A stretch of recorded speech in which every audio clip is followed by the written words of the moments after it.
Alright, hey YouTube. This is me, David here. Today I'm going to be talking to you about my trapping equipment. So, let's get started. So first off, I'd like to talk to you about gloves. Gloves are a big necessity. You always need to have gloves when you're out trapping. You're going to be out in the cold and it's just, no, you always have to have gloves. There's no and if buts about it. Alright? That's my first pair of gloves. I use those mainly for when I'm just out checking traps and stuff. So yeah. But my second pair of gloves I have are shoulder gloves. They come all the way up to my shoulder and they're heavy duty gloves. This is my first pair. Have not punctured them or anything. So I think they're good quality gloves. Bought them from the trapping store. They're pretty warm, nice, and they've got like a neck strap so they don't fall down. They're very high quality gloves though. So up next, if you are pretty much no matter what, unless you're rat, just mainly muskrat trapping, you're gonna need a pretty good quality pistol. And not only that, you're gonna need some extra rounds because you only have a pistol only holds, well, most pistols only if it's a revolver, it only holds 6 bullets, and sometimes that's not enough when you're on your trap line. I always have a pistol on me because I do trap coon and coyote and fox also, but also beaver. Sometimes you'll run in, like the first beaver I ever caught was not dead when I got there, and we ended up having to shoot it with 22. So yeah, if you're have a beaver that's not properly drown dried or something, then you're gonna have to shoot it. I mean, it's not really very good to hit it on a head with a stick. I mean, that's not a very nice way to put it down. Also, another very key vital part is you need a headlamp. Sometimes you're out trapping, you get caught up and having a great day on the line, and you got a lot of animals caught in traps and you get stuck after dark or something, or you had a late start or something, or you need to start early in the morning. You always need a good headlamp with you. Very, very key part. Next, briefly run over, I always have a snare with me just because you can put a snare pretty much anywhere, and they can catch just about anything. Snares I always have at least one snare with me in case I just find a spot that I extremely love and I need to put a snare there. Then I always have that. Make sure all your traps are tagged too. That's the next part. I always keep some spare quick links with me. Can't really tell because the bag's beat up, but always keep spare quick links because you never know when something's gonna happen and you need to attach it to something or something. Like I said earlier, always tag your traps. You can just buy these from F&T First Supplies, where I got these. I got 100 of them, and they're really easy, quick to put on. Takes no time at all, really. I tagged all my traps in one night, and I have, oh goodness, I have a lot of traps. I'm getting pretty close to 100 traps, and I tagged all my traps in one night, very easily, very quick. So I'm going to stick to water trapping for now. Another thing you're going to need is a knife, in case you got like a, 50-pound beaver and you don't want to pack it out because you got a mile left. You need to have a knife on you in case you need to skin anything or cut anything, and also along with that you need a knife sharpener, just a cheap knife, cheap sharpener. Works. Always need one. I like to keep a pair of pliers, needle nose pliers with me, just in case you need to fix something on the trap line. Tool or something, or bending wire, or anything really. You can use them for a lot of purposes. So this is my snare wire, 11 gauge wire. I got a roll of this. I'm going to be probably buying more rolls so I can stock up. Getting close to the end of the season, so yeah, won't use all of it probably. I also have a roll of 14 gauge wire. This always stays in my pack because if I have to, I can double it and use it for snare wire too. That I don't really like to use anything but snare wire because that gets expensive once you get up there. And so I always keep this in my bag. Yeah, that just sits right in that pouch right there. So also, if you're gonna bring wire, you need wire cutters. So make sure you have a pair of wire cutters. They don't have to be like top of the line market, wire cutters. Just make sure you have some. I don't know why, but I always keep a Phillips screwdriver with me. Just always do. I don't know why. I just keep it with me. I don't know. I also keep a file in case I'm out on the line and I have a night latch that didn't get filed correctly or something, and I messed it up, or I need to file on a trap or something.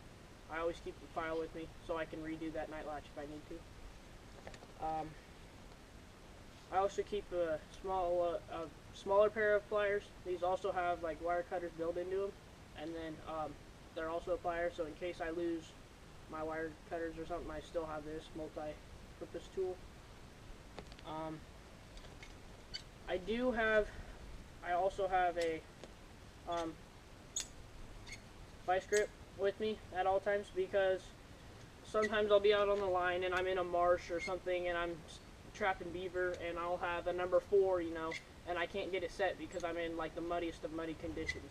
Well, if you open this all the way up and then you can squeeze that one spring enough, then you can get the vice grip on it and clamp it down. Then you will just only have to deal with one spring, so it makes it a lot easier. That's pretty much what I use that tool for. I've never seen people use it that way, but that's how I use them. Also, out on the trap line, new actually to me, I just started using them a couple weeks ago. I always have zip ties, about a 1-inch nail or 1.5-inch nail, and then a 1/2-inch staple. I keep those all in this bag. I have the nails and staples mixed, and then I just have the zip ties in there. So I just keep those with me because you can use the nails for like a 110 conibear holder. You can use the zip ties to tie your trap off to like a stick or something if you need to. You could use the staples to pound into a log and wire it to your trap, or there's a lot of different purposes for it. So I just started keeping those with me. Also, need to have a good hammer. This is homemade. Had my initials graved into it on the front, and pretty easy to make. Got a little trap and trowel on it. Hammer, something to dig your trap bed out with. Just a real nice, handy tool. I use this pretty much every day. Yeah, pretty much every day I use that. Also, if you are one who likes to use cable stakes, you need a cable stake driver. That is definitely something you need if you use them. I do use them, so I made my own cable stake driver. Just took a nut and welded it to the top of a rebar, and took a grinder and made the end of it pointy so it'll actually drive into the ground. But yeah, pretty simple, easy to make, cost efficient cable stake driver. Instead of going and buying one, just make one. If you're dealing with bigger conibears, you are definitely going to need a good pair of conibear setters. Definitely something that you need on the trap line, especially if you're doing beaver trapping and you're using 330s, or you're coon trapping and you're using 220s. Definitely need some good conibear setters. Another thing you're going to need is a shovel. This is just like a shovel that I had around the house, so I started using it for trapping. You could use it to whack something on the head if you absolutely had to. Use it to I can use it to dig out stuff. Pretty much anything I use it for. It's a very handy tool. Pretty much everything I have I use, so very, very good things to have, I think. So that pretty much, if you are getting into canine trapping, you're going to want a good quality sifter. I just bought a metal sifter. I tried to make one and it did not work, so I just bought a metal sifter instead. Yeah. Pretty much covers it for equipment, except for now I'm going to get into traps. So let's start off with the 110 Conibear. This is probably, I think this is the first trap I ever bought, to be honest with you. Very simple, very easy to set. This one actually does have a safety on it.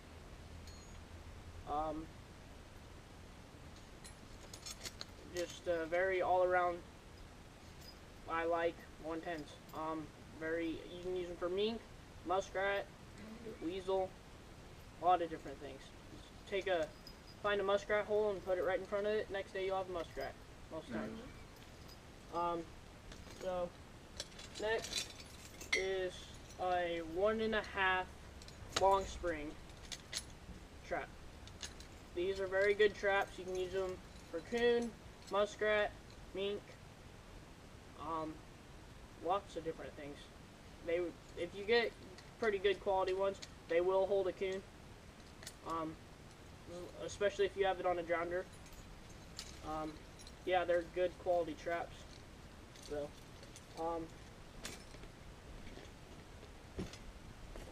next up is #1 coil spring. I'm not as big of a fan of these as some people are. I mean, I use them, just I don't use them that often. I don't have very many of them. I don't use them very often. I use them mainly on muskrat floats, but I don't really like using them for water trapping, honestly. So, next up is, this is a #3 double long spring. I use this for beaver, coyote, fox, muskrat, mink, pretty much anything. You name it, like seriously. This will hold a lot of different things. I also have #2s and #4s, but they're just the same thing, just different sizes. They're the same thing, different size. #2s are double long spring, #3s and #4s are. I also have some #5 coil springs, but they are out on the trap line right now. I use those for beaver and dogs. That's about it though. So, yeah. And last but not least, I do have some dog-proof coon traps. These, I'm just getting started with these. I only have 3, I think. I do like them. They are pretty handy, really easy, quick to set, so I definitely like them. Yeah, they're pretty all-around good trap for a coon, and they will catch the occasional skunk too.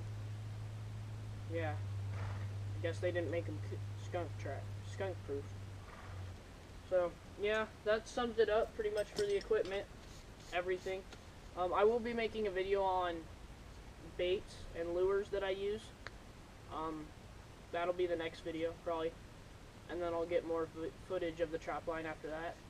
So yeah, don't forget to comment, rate, and subscribe, please. I want to hear all your guys' thoughts. I like reading the comments and seeing what you guys have to say about me, because I'm a beginner trapper, and I like to hear what other people have to say.